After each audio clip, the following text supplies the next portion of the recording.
Primicias Ministries, haciendo un último llamado de arrepentimiento a las ovejas perdidas de la casa de Israel, para que regresen a las sendas originales del único Dios verdadero.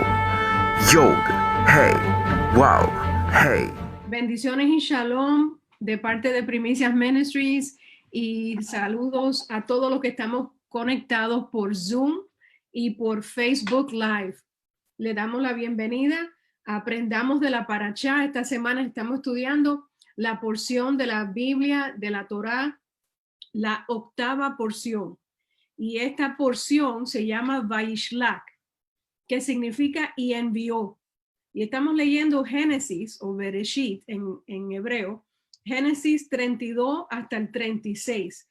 También estamos leyendo del Nuevo Testamento, Marcos capítulo 12. Y esta octava lectura del libro de Génesis se titula Vaishlach porque en la primera línea o en el primer versículo que leemos esta semana, que se encuentra en Génesis 32, 3, y aquí se lo voy a compartir, leemos que Jacob envió mensajeros delante de sí a su hermano Esaú. Y por eso la parashá se llama y envió. Y él envió mensajeros a la tierra de Seir, al campo de Edom, y les ordenó diciendo, así diréis a mi señor Esaú. Si se recuerdan, la semana pasada estudiamos que Jacob tuvo que huir a la tierra de la parentela de su mamá, de Rebeca, porque su hermano Esaú lo quería matar por haberle robado la primogenitura y la bendición de su papá. Entonces, muchos años después, yo diría que casi 20 años después, él manda a mensajeros a decirle a su hermano que él en el verso 4 leemos que él ha habitado como forastero con Labán, que es su suegro, y se había detenido hasta este momento. Pero ahora le estaba ofreciendo pues regalos a su hermano y quería hacer las paces con su hermano. Y por eso se llama así esta parashá, y envió, porque es lo primero que leemos, la palabra Vaishlach, porque él envió mensajeros hasta su hermano.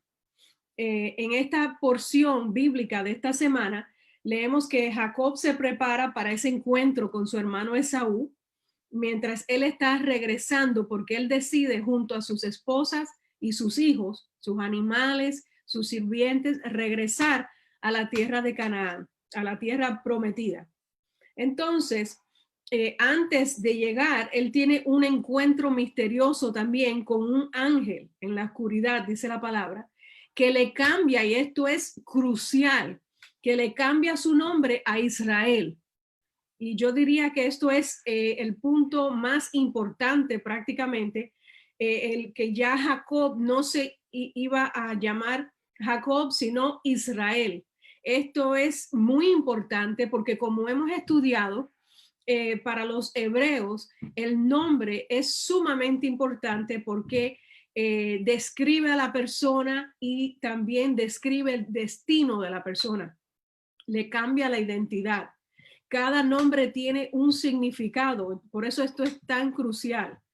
Esta porción también nos lleva a las experiencias de Jacob en la tierra de Canaán y también incluye la historia de la muerte de la esposa de Jacob, de Raquel. Entonces, hoy yo voy a empezar, yo diría que voy a empezar compartiéndoles algo que se encuentra hacia el final de la parashá, que se encuentra en Génesis 35. Pero antes de que leamos la porción de la Torá que estamos estudiando en Génesis 35, quiero mencionarles que antes del regreso del Mesías, antes del regreso de Jesús, la tierra, dice la palabra, que pasará por un tiempo de sufrimiento, de tribulación, de calamidad. Y esos tiempos son comparados a los dolores de parto de una mujer antes de que ella dé a luz. Y esto lo traigo a la vista o a su atención, porque la esposa amada de Jacob, por la que él trabajó tantos años, Raquel, se muere antes de tiempo, pero mientras ella daba luz a su hijo Benjamín.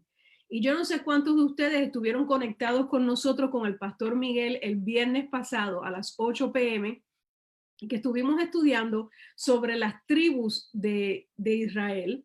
Y él explicó que el hijo más pequeño de Jacob fue Benjamín. Y mientras que la esposa de Raquel, daba a luz a Benjamín, ella muere.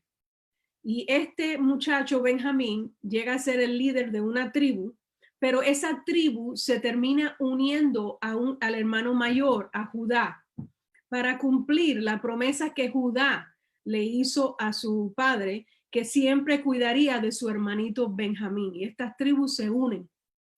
Entonces sigamos ahora a Génesis 35, empezando con el verso 16 hasta el 20. Partieron, o sea, salieron de Betel, Jacob, Lea, los hijos, las sirvientes, Raquel, José, que ya había nacido, y faltando aún como media legua de tierra para llegar a Éfrata, le llegó a Raquel el momento de dar a luz, pero su parto venía difícil. Y aconteció que en la dificultad de su parto, la partera le dijo: no temas, que también tendrás este hijo.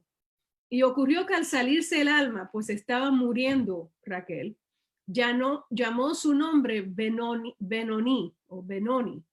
pero su padre lo llamó Benjamín.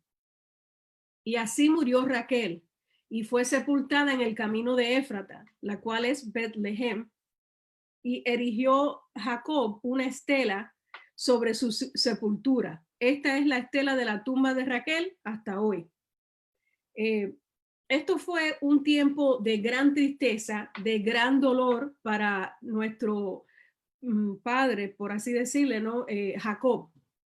De manera muy similar, el profeta Jeremías predijo un tiempo de tribulación llamado el tiempo de la angustia para Jacob.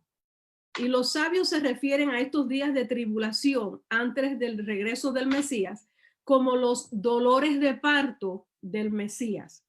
Y vamos a leer lo que acabo de mencionar en Jeremías capítulo 30 del 4 al 7. Yo sé que le estoy dando versos bíblicos de una parte y del otro de las escrituras, pero ustedes verán cómo todas se van a entrelazar. Jeremías 30 del 4 al 7. Estas son las palabras que habló Yahweh acerca de Israel y Judá. Esto es una profecía. Así dice Yahweh: gritos de terror hemos oído, de espanto y no de paz. Inquirid y averiguad, ¿da a luz el varón? ¿Por qué pues veo a todo varón como parturienta, las manos a las caderas, los rostros lívidos y demudados? Ay, cuán grande es aquel día, no hay otro semejante a él. Tiempo de angustia para Jacob, pero de él será librado. Esto es una tremenda escritura sobre días que vienen para la casa, para todo el mundo, para todo el planeta. Pero dice la palabra que la casa de Jacob será librada. Ahora, el dolor que va a sufrir la gente, que va a sufrir todo habitante de la tierra, se compara a los dolores de parto de Raquel y se compara al dolor y la angustia que sufrió Jacob en ese tiempo. La profecía de Jeremías pudiera estar aludiendo a la porción de la Torá de esta semana, porque él menciona el tiempo de angustia para Jacob, que vino como una mujer que está de parto, como una mujer con dolores de parto. Entonces tiene similitudes, se parece a los dolores de parto de la esposa amada de Jacob, de Raquel. En cierto sentido, los dolores de parto de Raquel aluden a los días de calamidad de los dolores de parto antes del Mesías. Yeshua, Jesús, les dijo a sus discípulos que esperaran guerras, que esperaran hambruna, terremotos durante el principio de los tiempos de los dolores de parto. Y eso lo hemos leído en la escritura. También el tiempo de angustia que Yeshua predijo, pues le tocó a los judíos una generación más tarde. En otras palabras, ellos sufrieron la destrucción del templo y la destrucción de Jerusalén, después de la muerte, la resurrección y la ascensión de Yeshua. Pero al estudiar las escrituras, pudiéramos decir que la primera venida del Mesías puede ser comparado a una madre que dio a luz a un bebé antes que sufriera con los dolores de parto. Yo sé que suena extraño, pero se lo voy a mostrar ahora. Los dolores de parto vinieron después de la venida del Mesías, como dice en Isaías.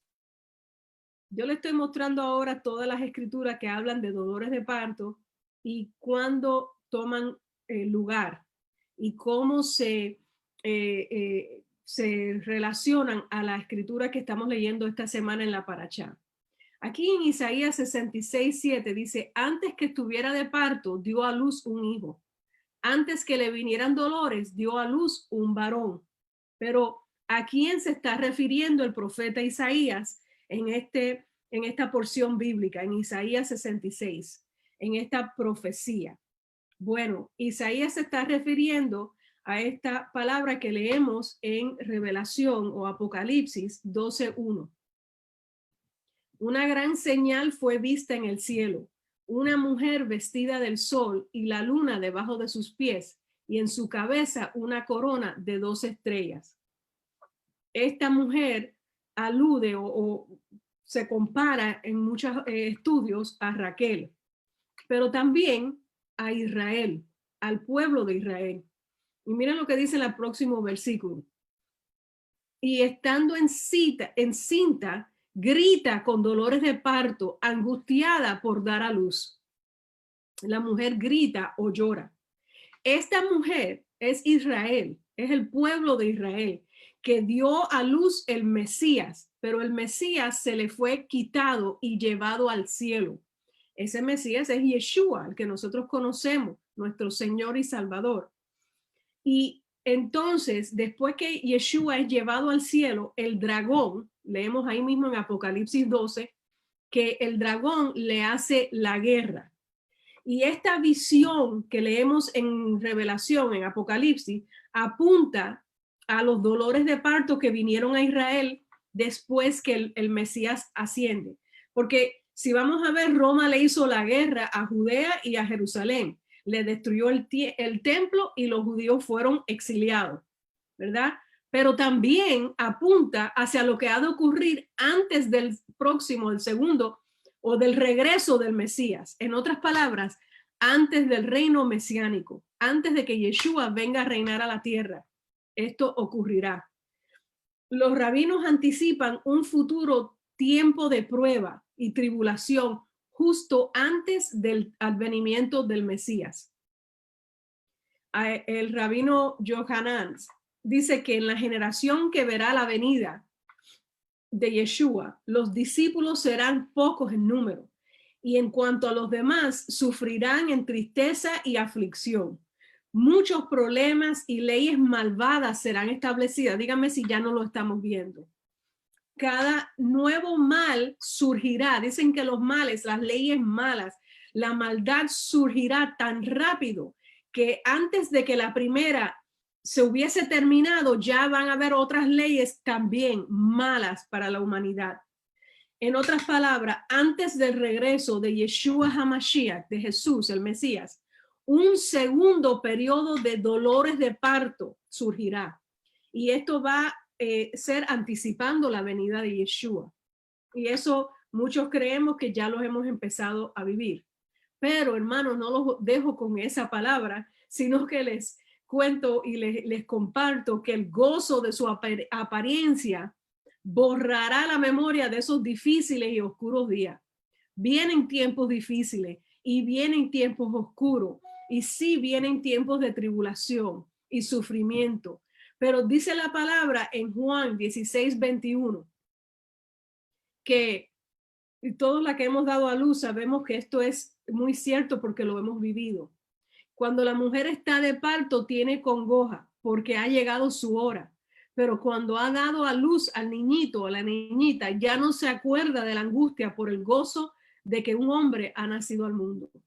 Cuando la mujer está con dolores de parto, sufre mucho, pero cuando después que da a luz, inmediatamente eh, se le va todo la memoria de lo malo que fue ese parto, porque por el gozo de tener a esa criatura. Y así será cuando veamos a Mashiach, cuando veamos a Yeshua descender y cuando nosotros nos unamos con él.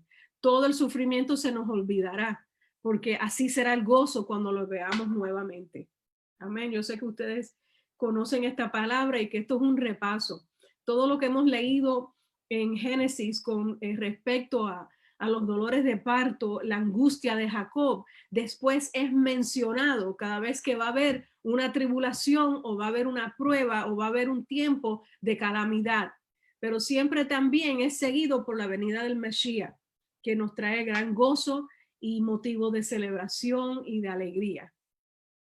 Otro punto muy importante en esta porción bíblica que estamos leyendo esta semana de la Parashá Vayishlach es que Jacob pues había salido de la tierra de Labán, de la tierra de donde él vivió muchos años, 20 años con su suegro y con sus esposas, y trabajó y como que le tomaron la ventaja y no lo trataron muy bien. Entonces Jacob decidió con sus esposas regresar a la tierra prometida, a Canaán. Pero ¿qué pasa? Que él sabía que él iba a tener que hacer las paces con Esaú. ¿Por qué lo iba a tener que hacer? Bueno, algunos dicen lo tenía que hacer para que no muriera, porque si lo agarraban lo iban a matar. Pero otros estudiosos opinan que lo tenía que hacer porque él había dejado eso pendiente y él quería estar en paz con su hermano. Cualquiera que sea el caso, él tal parece que lo planificó porque él mandó mensajeros, ¿verdad? Delante de él que fueran y que le avisara a Esaú que él iba a estar regresando. Y esto fue después de 20 años de arduo trabajo, de labor, que él por fin se libera de la atadura y el maltrato de su suegro, de Labán. Entonces, en esa situación familiar, reconocemos cuando leemos que solo la intervención de Yahweh pudo librarlo a él, pudo salvarlo de la ira de Labán, porque Labán se sintió que le habían robado, que se le habían llevado las hijas y los nietos, y él no que había quedado muy contento, pero ahí el Eterno obró para que él quedara tranquilo y en paz con Jacob, y Jacob se pudiera ir con su familia. Así que cuando comenzamos esta porción, ya la confrontación con Labán ya se ha terminado y Jacob deja a su suegro atrás en paz. Pero había algo que todavía lo molestaba, que todavía él tenía que resolver. Ya un familiar enojado había quedado atrás, Labán, su suegro, pero le quedaba uno por delante y sabemos quién es Esaú, su hermano. Y él sabía que Esaú lo quería a él muerto, que lo quería matar. Y él se habrá sentido como que se escapó del sartén para lanzarse al fuego. En otras palabras, se estaba saliendo de una situación ardiente o caliente o molestosa para caer en otra, quizás hasta peor. Entonces, porque él, como ya les dije, él se había escapado de su hermano para que no lo fuesen a matar. Cuando él se decide ir, su mamá le dice, vete porque tu hermano te quiere matar. La mamá le dice el siguiente pasaje, vamos a leer lo que la mamá le dice a él. Le dice, vete a casa de mi hermano Labán y mora con él algunos días hasta que se calme la furia de tu hermano, hasta que se aplaque la ira de tu hermano contra ti y olvide todo lo que tú le hiciste. Entonces te enviaré a traer de allá. Right? Entonces Rebeca le dice eso, yo te voy a mandar a buscar, pero ese mensaje de Rebeca nunca llegó. Y la ira de Esaú, según nosotros leemos, nunca disminuyó. Jacob sabía que se estaba metiendo en un gran peligro al regresar a la tierra de Canaán. Entonces, con esperanza de que el corazón de su hermano se había ablandado o se iba a ablandar, Jacob le manda mensajeros que le dicen a su hermano que él iba a regresar. Pero los mensajeros regresan a Jacob con una noticia que no era muy buena. Los mensajeros le dicen a Jacob: fuimos a tu hermano Esaú y también él viene a tu encuentro con 400 hombres. Ya no, el problema de Jacob había escalado. Ya no solamente se tenía que enfrentar a Esaú, sino que Esaú traía a 400 hombres y 400 hombres armados.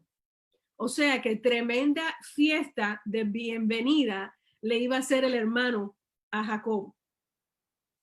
El corazón se le habrá caído a Jacob. Él sentía que su hermano Esaú venía a su encuentro con hombres armados para matarlo a él. Y así lucen las cosas, hermanos, porque nosotros tenemos que aprender de estas escrituras, de estas lecciones y aplicarlo a nuestra vida actual. Y yo meditaba que así lucen las cosas cuando nosotros estamos lidiando con nuestros errores del pasado. Y yo sé que todos aquí en este grupo y los que están por Facebook se pueden identificar. Porque a través de nuestra vida, nuestros pecados, nuestras malas decisiones han roto relaciones y nos han dejado con regajeros emocionales, o sea, desórdenes emocionales. Normalmente nosotros hacemos exactamente lo que hizo Jacob cuando tenemos un conflicto o un dilema con un ser querido, con un ser amado, con un familiar. Nosotros hacemos lo que hizo Jacob, corremos, le damos la vuelta, nos vamos, caminamos, cortamos la conexión y no le hacemos caso. Corremos de los problemas y esperamos a ver si se desaparecen por sí solos. Esperamos que con el pasar del tiempo se sanen las heridas que hemos causado. Y decimos, bueno, quizás la distancia, quizás ellos se olviden el problema y bueno, esto todo se resuelva. Pero raramente funciona de esa manera. A las personas que nosotros herimos o a las personas que le hacemos un mal, no se les olvida, siguen heridos y se ponen hasta peor aún. Así que lo que nosotros hacemos, que es imitar a Jacob y correr y salir del lugar y decir, bueno, yo con esa persona no quiero más nada, eso en realidad no nos resuelve absolutamente nada. Inevitablemente, el círculo de la vida, porque sabemos y hemos estudiado en Raíces Hebreas que todo vuelve a ocurrir y todo funciona de manera circular, pues ese círculo da la vuelta y nos devuelve a confrontar a esas personas de nuestro pasado o nos vuelve a confrontar con esa situación de nuestro pasado. Y a veces los problemas no se han disuelto para nada. En vez de eso, el tiempo y la negligencia, esto me ha pasado a mí, el tiempo y la negligencia ha hecho que se agravie el problema, o sea, que se ponga peor. Cuando Jacob se fue de Canaán huyendo de su hermano, él solo se tenía que preocupar del problema que él tenía con Esaú. Pero ahora, 20 años más tarde, al regresar, tiene que enfrentarse a Esaú y a 400 hombres armados. O sea que el problema estaba hasta peor. Entonces, ¿cuál es la solución? La solución es lidiar con nuestros errores cuando los cometemos, al momento. Eso sería, en mi opinión, lo ideal. Cuando le hacemos mal a alguien y todos cometemos errores, debemos de inmediatamente hacer todo en nuestro poder para arreglar la situación. Cuando cometemos un error, debemos de tomar estos pasos, reconocerlo, corregirlo y hacer lo que podamos hacer para arreglar o para restituirle a ese hermano o a esa hermana. Yeshua nos enseña que debemos de hacer estos pasos y debemos de hacer las paces con nuestros adversarios rápidamente, rápido, para que la situación no escale y se vuelva peor. ¿A dónde dice eso? Bueno, lo dice aquí de manera muy simple en Mateo 5:25. Ponte de acuerdo con tu adversario pronto. No quiere decir que esa persona no siga siendo tu adversario, pero nos tenemos que poner de acuerdo y tenemos que hacer las paces mientras estás con él en el camino. No sea que, entonces ahí explica una situación, pero en real, lo que está diciendo es que se te puede poner peor la situación si no te pones de acuerdo, si no arreglas la situación a tiempo. Ahora, podemos dejar de reconocer que tenemos un adversario y que este adversario nunca lo podremos aplacar, jamás. El adversario nuestro, la serpiente, Hasatán, tiene un caso hecho en contra de cada uno de nosotros. Y su función es grabar nuestros pecados y transgresiones. Transgresión es no obedecer las instrucciones de Dios. Y trae cargos a nuestra contra, en contra de nosotros, en la Corte Suprema del Universo. A él nunca se le olvida ninguno de nuestros errores. Y no importa el tiempo que pase, él se recuerda. Él tiene una reclamación en contra de nosotros que nunca podremos escapar. Igual que Jacob tuvo que eventualmente darle la cara a Esaú, nosotros también tendremos que darle la cara al Eterno, a nuestro Creador. Y vamos a tener que enfrentar esos cargos puestos a nuestra contra. Pero bendito el Señor, bendito sea su nombre para siempre, quien dice la palabra en Primera de Juan 2, del 1 al 3, y no tengo el slide, pero se lo voy a leer de mi Biblia. Primera de Juan, si usted tiene su Biblia, la puede buscar también. Capítulo 2, del 1 al 3.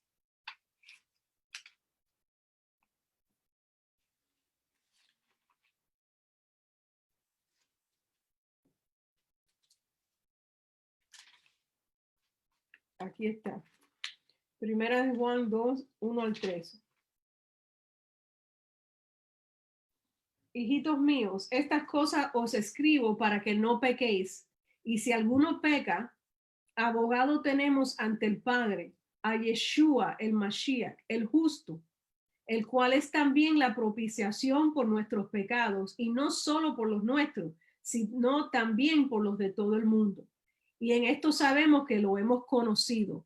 ¿Cómo sabemos que Yeshua es nuestro abogado y que nosotros los conocemos? Porque si tú no conoces a tu abogado, él no te va a poder defender. Pues dice el próximo verso, y en esto sabemos que lo hemos conocido, si guardamos sus mandamientos. Aleluya. Qué tremendo. El que dice, yo lo conozco y no guarda sus mandamientos. Hermanos, estamos leyendo del Nuevo Testamento. Y no guarda sus mandamientos. Los únicos mandamientos que existían cuando fue hecho esta carta era la Torá. Es lo único que existía. Es mentiroso y la verdad no está en él. Pero el que obedece su palabra, la palabra de Yahweh, la que se encuentra en los primeros 5 libros, que era lo que estaba escrito cuando se escribió esta carta, en este verdaderamente se ha perfeccionado el amor de Dios. Por esto pues sabemos que estamos en él. Y leímos anteriormente que si estamos en él, tenemos un abogado que nos defiende y que nos justifica contra las acusaciones de Hasatán. Nosotros vamos, mientras que estemos en esta tierra, con el ejemplo de Jacob, vamos a tratar siempre de hacer las paces con nuestros hermanos, de arreglar todo lo que surge al instante, porque acabamos de leer las palabras de Yeshua, que cuando no lo hacemos se complica y se pone peor la situación. Miren qué interesante, hablando de este mismo tema, de esta misma parashá. Génesis 33, del 1 al 4. Miren lo que ocurre cuando llega Jacob a la presencia de su hermano. Es uno de los momentos más emocionantes de toda la porción bíblica de esta semana. Jacob alzó la vista y al ver que Esaú, su hermano, se acercaba con sus 400 hombres, repartió sus hijos entre Lea y Raquel y las 2 siervas. Él hizo una estrategia porque además de la emoción de que seguro que no quería morir, ni quería la muerte de ninguna de sus esposas y de sus hijos, él tuvo que tomar cierta determinación para asegurarse que alguien de su línea, de su descendencia sobreviviera, porque eran los patriarcas de Israel, los que iban a ser los jefes de las tribus, los que iban a seguir con la bendición de Dios. Entonces, ¿qué hizo él? Puso delante a las siervas con sus hijos. Detrás de las siervas a Lea con lo suyo. Y últimos a Raquel con José. Se están dando cuenta quién amó más, ¿verdad? Pero él pasó adelante de ellos y se postró a tierra.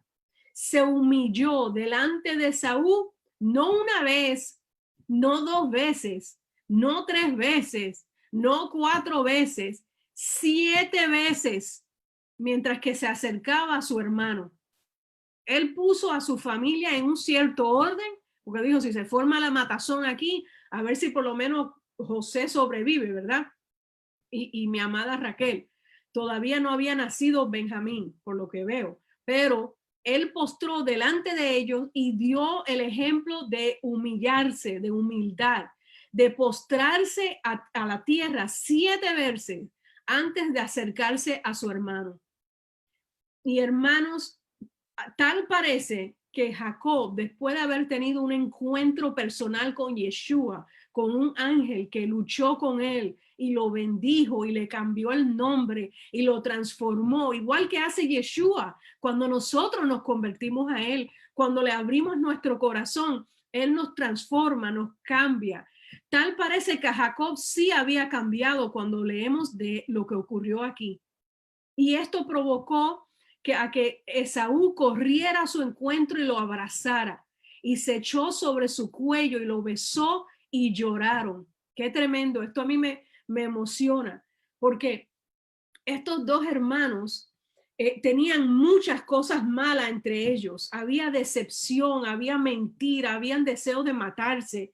Y el hecho de que estos dos hermanos pudieran reconciliarse es un hecho que tenemos que admitir que solo ocurrió por la mano y el poder de Elohim, de Dios.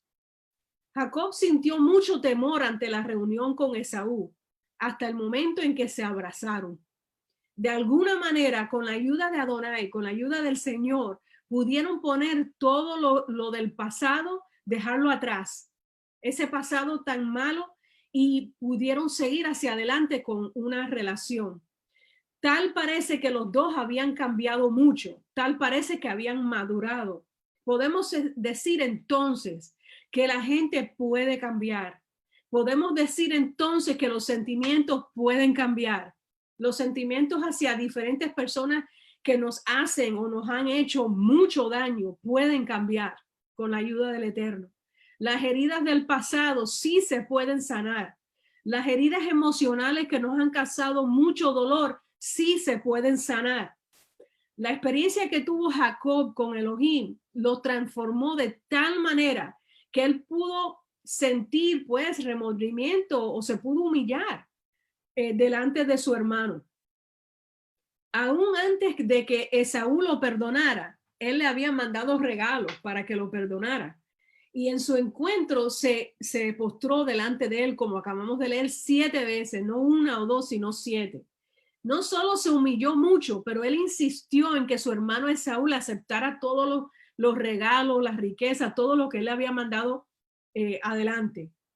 Y tal parece, y algunos estudiosos opinan, que los ofrecía como tipo de restitución, porque aprendimos en la Torá que cuando uno le hace un daño a un hermano, a una hermana de la fe, a un familiar o a quien sea, no solamente es suficiente, no solamente basta con decir sorry o ay, lo siento mucho, no lo voy a volver a hacer, sino que la Torá nos manda a restituir el daño que hemos hecho. Y hay unas leyes y unas instrucciones específicas que nosotros debemos de seguir para restituir el daño que hemos hecho, le hemos hecho a esa persona. Casi siempre tiene que ver con devolver lo que uno le tomó a esa persona, lo que uno le robó o lo que uno dañó en esa persona. Y no solamente devolverlo, sino devolverlo en aumento. Y en otra parashá nosotros estudiamos sobre las instrucciones específicas. Y tal parece, o no tal parece, yo estoy segura de que Jacob sabía esto. Y por eso él manda por adelantado regalos y ofrendas, ¿verdad? Como tipo de restitución por lo que Esaú había sufrido. ¿Qué aprendemos de esta historia? Bueno, que no debemos de perder la esperanza por algunas personas que nosotros amamos. Hay personas que todavía, ¿verdad? Nosotros tenemos problemas con ellos o hemos tenido diferencias y no debemos de darnos por vencidos, debemos de seguir orando por ellos, teniendo la esperanza de que vamos a tener una reconciliación y que nos vamos a hacer las paces en Yeshua. Hay un filósofo cristiano, Søren Kierkegaard. Es más, yo creo que aquí tengo escrito yo traduje lo que él escribió en inglés, porque me pareció muy interesante y que llegaba a tenía que ver con este mismo tema. Él escribió, nunca dejes de amar a una persona y nunca pierdas la esperanza por él, porque aún el hijo pródigo, quien cayó a niveles muy bajos, pudo ser salvo. El peor enemigo, quien también fue tu amigo, puede volver a ser tu amigo. El amor que se ha enfriado a través de los años se puede volver a encender. Yo sé que suena un poco romántico, pero es cierto y lo aprendimos con esta lección de esta semana. Vamos a entonces creer, ¿verdad? Que con el poder del Eterno las personas sí pueden cambiar. Vamos a buscar de Dios como hizo Jacob y pedirle que se nos revele para que nos muestre no el detalle y el fallo de la otra persona, sino que nos revele los fallos nuestros, lo que nosotros tenemos que cambiar para que nosotros seamos transformados como Jacob y nos vaya bien con nuestras relaciones personales. Les voy a compartir y bueno, vamos bien, solo quedan 5 minutos de la clase. Otro dato muy interesante sobre Jacob. Leemos en la porción de esta semana que Jacob fue o paró en un lugar especial cuando regresaba a la tierra prometida y él construye una casa allí. Y es interesante por el nombre que se le puso a este lugar. Justo la Torá hace referencia a la visita de Jacob a un pueblo, a un lugar que es llamado Sucot. Qué interesante, ¿verdad? Porque acabamos de celebrar una fiesta con el mismo nombre, la fiesta de Sucot. ¿Qué significa esto?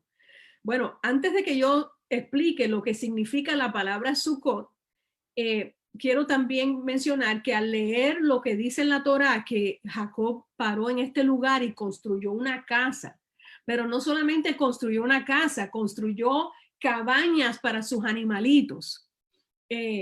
Pues ahí tenemos como un vistazo, como una profecía, como una vista del futuro, de cómo va a ser la era mesiánica y cuál va a ser, cómo vamos a vivir cuando estemos, ¿verdad?, reinando con Yeshua, cuando llegue nuestra final redención. Jacob estuvo más de 20 años en Harán, como ya les dije, que es un lugar en Mesopotamia. Y cuando él viene de regreso a la tierra prometida, ellos descienden y llegan a un lugar que está al este del río Jordán. Y ese lugar se llama Sucot. Entonces, los que estudian geografía bíblica identifican el sitio porque hay una montaña muy grande que es un tel, T-E-L, como Tel Aviv, pero este tel se llama Tel Der Allá y Alá, Tel Der Alá. Pues este lugar, tel quiere decir que se ha construido ciudad sobre ciudad, ciudad sobre ciudad, y se forma como una montaña, pero no es una montaña, una loma de tierra, sino que dentro de esa loma o esa montaña, pues hay ciudades y civilizaciones y mucha historia que todavía hasta el día de hoy siguen escarbando y siguen sacando como prueba histórica de lo que nosotros ya sabemos porque el Eterno nos los ha revelado. Entonces, en Génesis 33, 17, volviendo al tema de Jacob y este lugar donde él paró a construir una casa, dice así: Jacob partió hacia Sucot. Qué interesante, yo no sabía que había un pueblo llamado Sucot.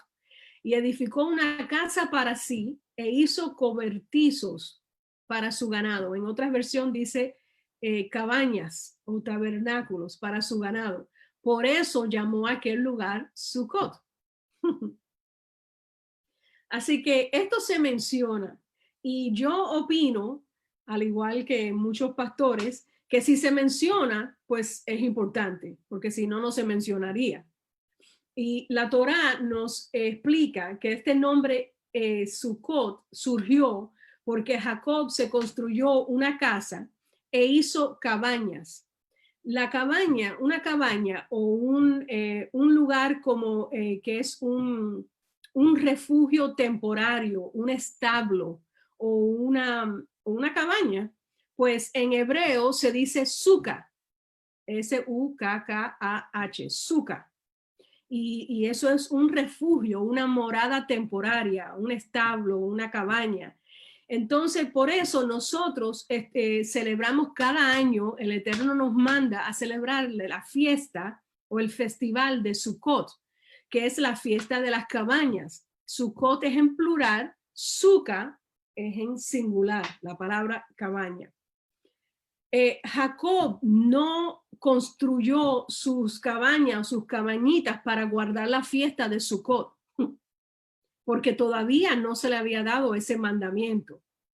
El Señor le da la orden a los descendientes de Jacob que guarden la fiesta de Sukkot para conmemorar o para recordar el tiempo en que el pueblo de Israel fue sacado de Egipto y el Eterno los guardó en cabañas o en lugares, en tabernáculos, perdónenme hermano, en refugios temporarios en el desierto. Y esto se encuentra en Levítico 23, 42 y 43. 7 días. Esta es la fiesta que nosotros guardamos, que acabamos de guardar ahora en octubre. 7 días moraréis en tabernáculos. Todo natural de Israel morará en tabernáculos, para que vuestras generaciones venideras sepan que en tabernáculos yo hice morar a los hijos de Israel cuando los saqué de la tierra de Egipto. Yo, Yahweh, vuestro Dios. En otras palabras, Dios le pone el cuño, la firma de él, y dice, cada año van a vivir 7 días en estas tiendas, en estos tabernáculos, en estas moradas temporarias, para que tus hijos, vuestras generaciones, quiere decir tus hijos y tus nietos, ellos sepan lo que yo hice con sus antepasados, cuando yo hice que ellos salieran de Egipto y moraran en estos lugares temporarios en el desierto, pero que los guardó. Entonces, pero es que lo interesante de esto es que en la Biblia tenemos evidencia de que no solamente se recuerda del éxodo de Egipto, sino que esto es sombra de lo que ha de venir en nuestro futuro en Jerusalén. Miren qué tremendo.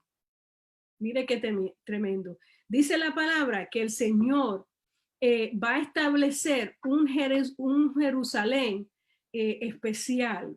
Miren qué tremendo. Esto lo leemos en Isaías 4, 5 y 6.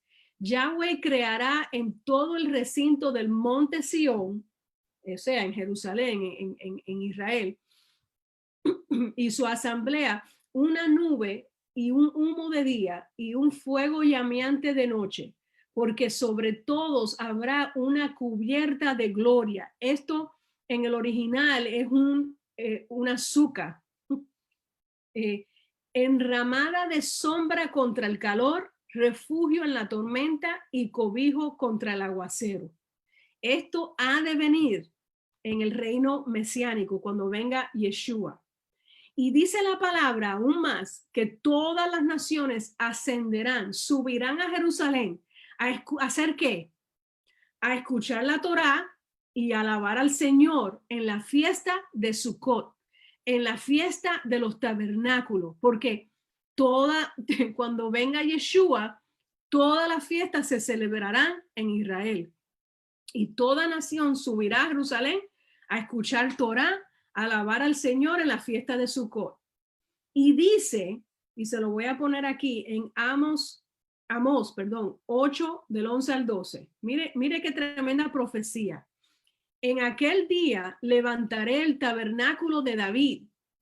Hermano, esto viene, es que este conocimiento, esto lo hemos cantado, pero no lo habíamos entendido hasta que no comenzamos a celebrar la fiesta de Sukkot. Ya ha caído, y cerraré sus brechas y reconstruiré sus ruinas y lo edificaré como en los días de antaño, como antes, para que posean el remanente de Edom y a todas las naciones sobre las cuales es invocado mi nombre, dice Yahweh, que hace esto. Qué tremendo. Dice el Eterno que él restablecerá, él levantará el tabernáculo de David, que ha caído en ese día, en ese tiempo, cuando estemos celebrando Sukkot, cuando ya Yeshua reine sobre la tierra.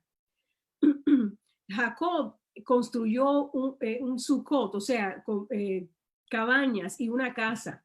Y eso era una profecía, eso era una sombra, eso era un vistazo de nuestra redención final, cuando los exiliados de Israel regresen a la tierra prometida y Yeshua reine.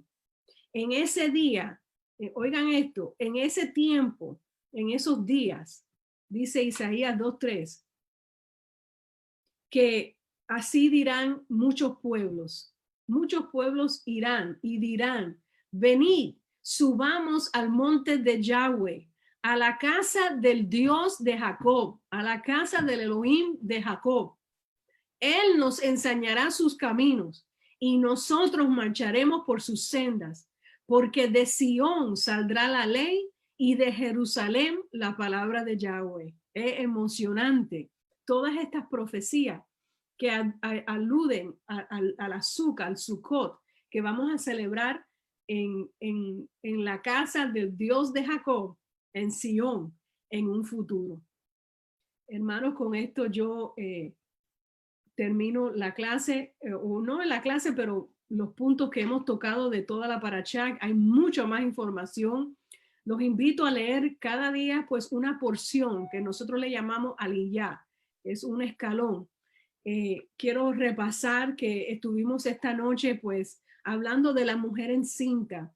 Aprendimos que Raquel murió dando a luz a Benjamín con dolores de parto y Jacob sufrió. Y nosotros también vamos a experimentar ciertos dolores de parto, ciertas tribulaciones, ciertas circunstancias no muy buenas, pero esto es hasta que veamos al Mesías regresar.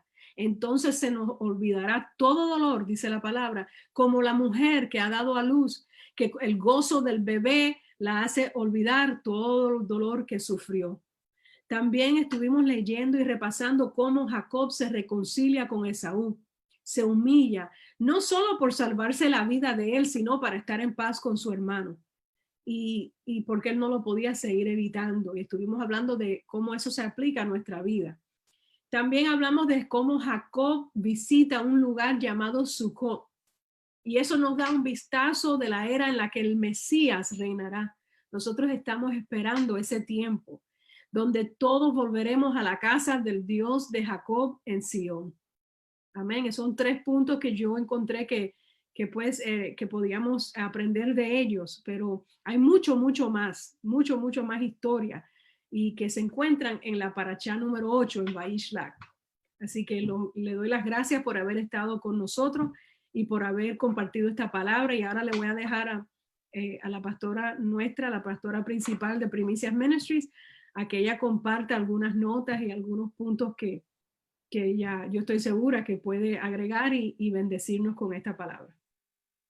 Amén. Pero no solamente yo, sino también todos ustedes que escucharon la clase.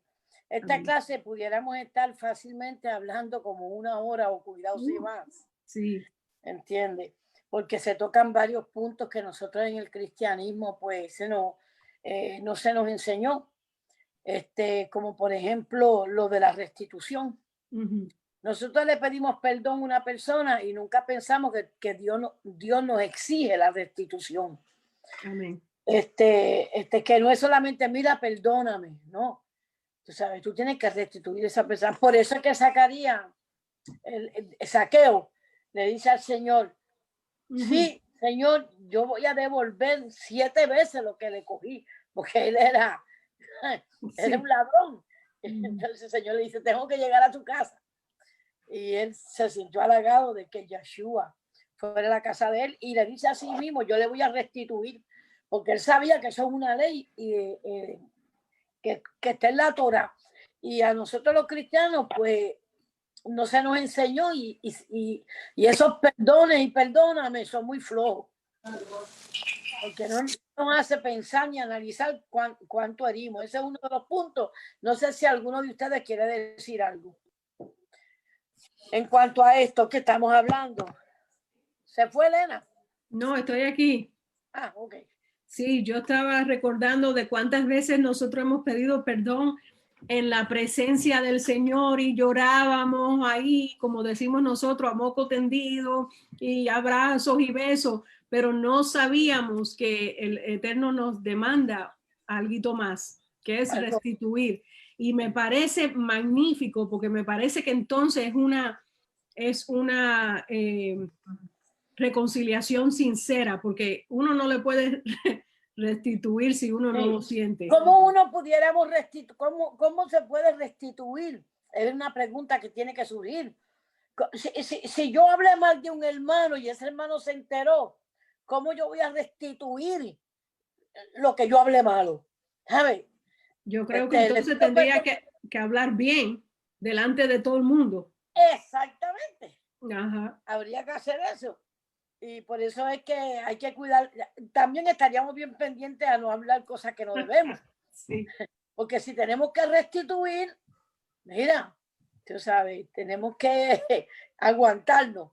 Si hablé mal de alguien, pido perdón y esa persona se enteró, pido perdón y después en público se le dice a la congregación, hermano, yo estuve hablando mal de Elena, perdóname, yo te pido perdón delante de todos. Y lo que yo dije de Elena fue equivocado, o sea, sí, así. Y eso mantiene un ejad verdadero al pueblo, lo mantiene unido. Uh-huh. Y hay unas fórmulas, ¿verdad, pastoras? O sea, de lo material también. También de lo material. Yeah. Por eso es que el Señor cuando pecaban, mandaba, bueno, tráeme un cabro, bueno, tráeme una oveja. Tú vas hay que restituirte.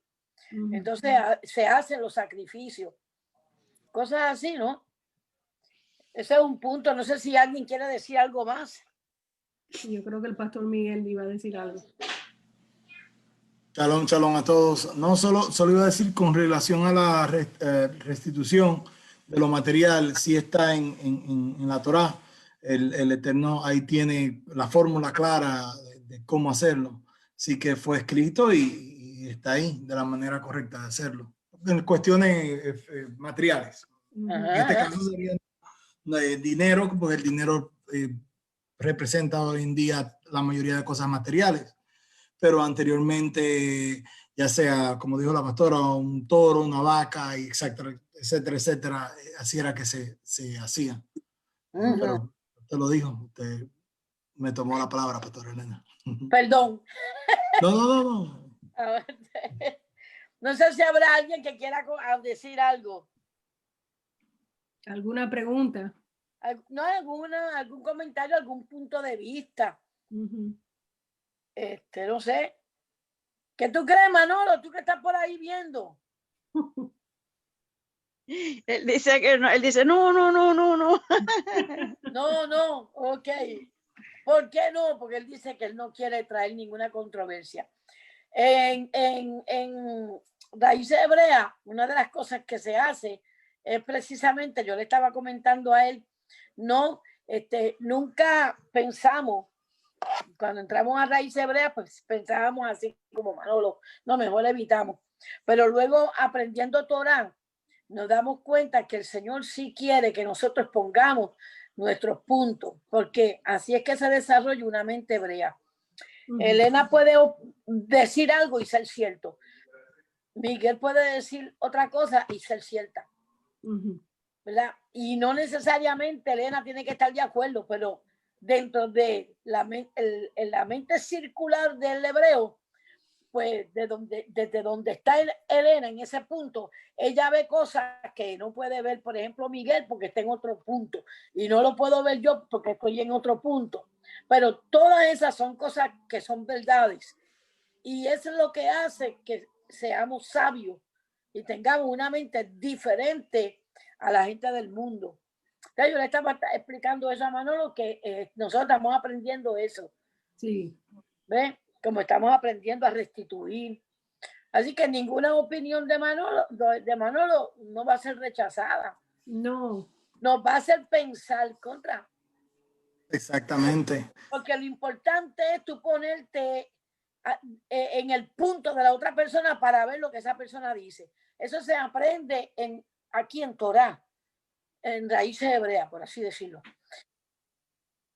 Antes, usted me acaba de recordar que antes de que estuviésemos en Raíces Hebreas, hace varios años, yo le dije a usted, tuve un sueño donde la congregación no se sentaba como ahora en los servicios en silla, así uno al lado de otro, sino que yo entré a primicia y lo que encontré fueron mesas con una Torá en cada mesa y mucha gente hablando y como que discutiendo, pero no discutiendo en mala forma, sino debatiendo y trayendo la palabra. Y yo dije, yo no sé por qué yo tuve este sueño, porque eso no parecía una iglesia, eso parecía algo diferente y yo no tenía ni idea de lo que iba a ocurrir con nosotros unos cuantos años después. Y el Señor me mostró que íbamos a tener así, centro de estudio, estilo sinagoga. Hebreo. Sí, estilo sinagoga donde se estudia y no tienen que estar de acuerdo los discípulos, sino que pueden diferir. El punto de las discusiones son para encontrar verdades. Porque como decía la pastora, puede ser que usted esté mirando algo que yo no mire, o puede ser que esta persona esté mirando algo que nosotros se nos escapó. Y ciertamente de todos los comentarios se van entrelazando ciertas verdades hasta que se llega a una verdad más sólida. De una manera que podemos observar es que así como las diferentes religiones se crearon bajo algunos fundamentos de verdades, o sea, todas las religiones tienen algún punto de verdades. Imagínense que esas verdades se unan, las verdades, no estoy hablando de la mentira. O sea, tú creas una palabra más sólida o una verdad en la escritura más sólida, pues estás mirando estos puntos de vista que son válidos. Claro, también hay puntos de vista que se caen, que son mentiras, pero también es bueno saber. Pues encuentras a alguien que te dice, mira, ese punto está mal por este fundamento. Por eso se cae. Y las dos formas son buenas, puesto aprendes lo correcto y aprendes también lo incorrecto. Y vas arreglando y tu mente pues vas creciendo de nivel y vas aprendiendo mejor. Sí. So, para mí las discusiones son muy... Así que, hermano, ¿te anima? Él dice, no, dice que no. Ok. ¿Quién quiere decir algo? Más nada. Hay otro punto que usted me mencionó hoy, que yo dije, ay, yo voy a mencionarlo y se me olvidó porque no lo tenía en las notas, que es que usted me mencionó hoy que Rebeca le puso un nombre a su último hijo. Bueno. Ajá, exacto, Binoni o algo así. Sí. Y después su padre, Jacob, le cambió el nombre porque para que tuviera un mejor significado, me imagino. Pero usted me dijo algo que me dejó pensando hoy. ¿Lo pudiera explicar rapidito? Sí, Benoni quiero decir hijo de dolor, hijo de la tristeza. Y si vamos a ver como así mismo fue que ocurrió, aunque se le cambió el nombre, aunque Jacob le quiso cambiar el nombre, la profecía estaba dada, ¿verdad? Porque sabemos que los nombres de Israel son proféticos, los nombres de los bebés son proféticos. No es como nosotros cuando estábamos en el cristianismo o en el mundo, que le combinábamos a los hijos los nombres y se los poníamos y en nada pensábamos en el Señor y en profetizar sobre ese hijo por medio del nombre, sino que le poníamos un nombre y se acabó. Entonces, a Jacob se lo quiso cambiar, pero la profecía ya venía por medio de Raquel. Y yo le hice un comentario, claro, como yo siempre tengo este trauma, le digo, para Jacob, pues el nombre que dijo Raquel, porque como era una mujer y se estaba muriendo, pues, no, ese nombre yo no lo quiero, ¿sabes? Yo le dije, el machismo reinó ahí, ¿sabes? Y le cambió el nombre. Pero yo le dije a Elena, pero el nombre que le dio ella, así mismo ha sido. Se cumplió, sí. Así mismo ha sido. Se cumplió porque ese fue el nombre que Dios le dio a ella. ¿Ves? Y mucho ha sufrido de la tribu de Benjamín, mucho han sufrido. Y el mismo Rab Shaul sufrió muchísimo, todo el tiempo en prisión. ¿Entiendes? Y se dice, según la historia, que la tribu de Benjamín, que está junta con los judíos, fue una tribu muy sufrida. Bueno, está en la Biblia lo que pasó. Sí, exacto. Y otra cosa, Raquel, ella murió porque cuando Labán vino a buscar los ídolos, ¿verdad? Vino a buscar los ídolos. Él dijo, no, aquí nadie ha robado tus ídolos. Es más, que haya maldición de muerte sobre aquel que los robó. Y maldijo a su esposa. Entonces, su esposa muere en el parto. Entonces, nosotros tenemos que tener mucho cuidado. Claro que a todos se nos escapa, porque somos unos mal hablados. Siempre diciendo cosas incorrectas, fuera de tiempo, es la verdad. Y después vemos unos resultados y nosotros mismos fuimos el culpable de esa situación, porque la lengua de nosotros tiene un poder terrible. Eso. No sé si alguien quiera decir algo más. Hay algo que yo vi importante, Elena, desde esta paracha, y es que vemos que las fiestas todas se van a celebrar cuando venga Mashiach. Las fiestas que estamos practicando ahora se van a llevar de verdad como tienen que llevarse a cabo cuando venga Mashiach. Pero hay un punto, y me gustaría que lo pusiera, si lo encuentras ahí en las notas, que es que el tabernáculo de David, que fue caído, se va a levantar. El tabernáculo caído de David. Yo lo levantaré. Ahora hay un dilema. Quiere decir que si Yeshua cuando venga va a levantar el tabernáculo. Aquí está. Amos 8:11. Y aquel día levantaré el tabernáculo de David ya caído. ¿A cuál tabernáculo se referirá? O sea, yo sé que se está refiriendo al templo, al templo de Jerusalén. Pero Jerusalén está levantando el tercer templo, o será que el tercer templo lo van a tumbar de nuevo, las guerras. Y cuando venga Mashiach lo va a levantar de nuevo. Usted lo acaba de contestar.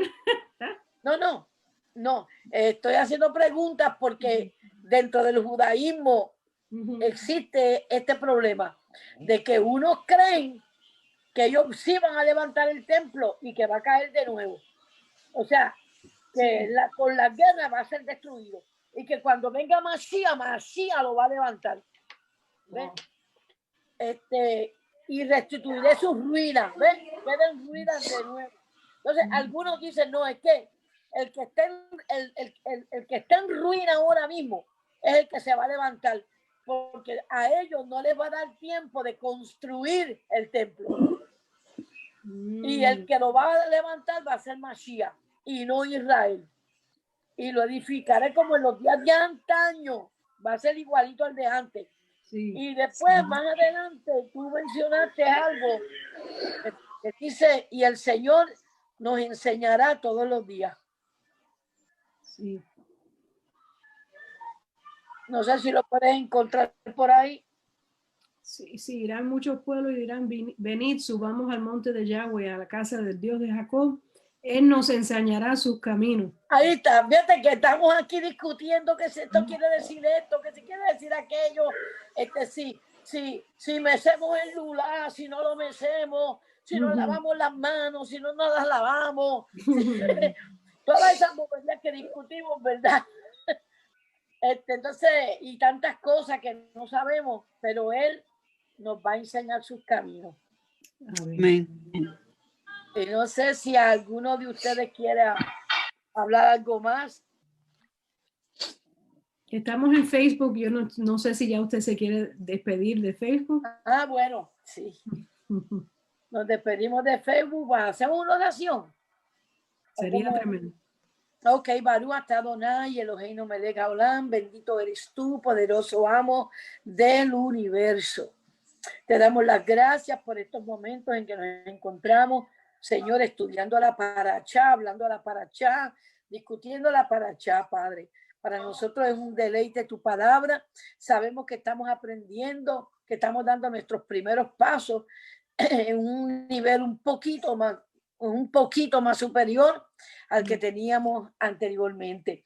Permite que todos los que nos han estado oyendo y viendo por Facebook, Señor, ellos sean edificados, levantados, Padre mío, Señor, en el nombre de Mashiach, nuestra Kehilá, te pedimos que nuestra Kehilá crezca espiritualmente, madurez y en guardar un verdadero oveja, en el nombre de Mashiach.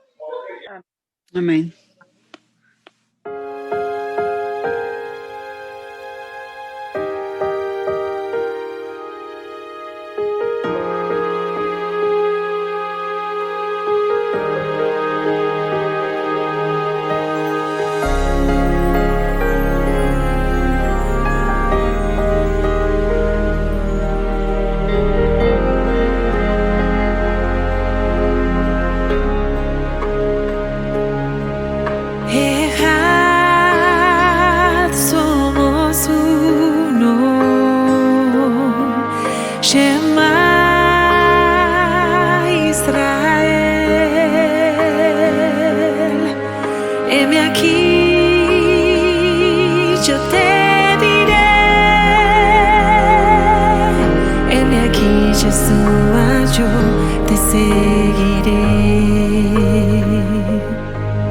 Es tiempo, está llamando a su pueblo y los suyos reconocen hoy su voz. Es la voz del gran deseado, el gran maestro. Es la voz amante de mi Salvador. Ejad, somos uno. Shema Israel. Heme aquí, yo te diré. Heme aquí, Yeshua, yo te seguiré.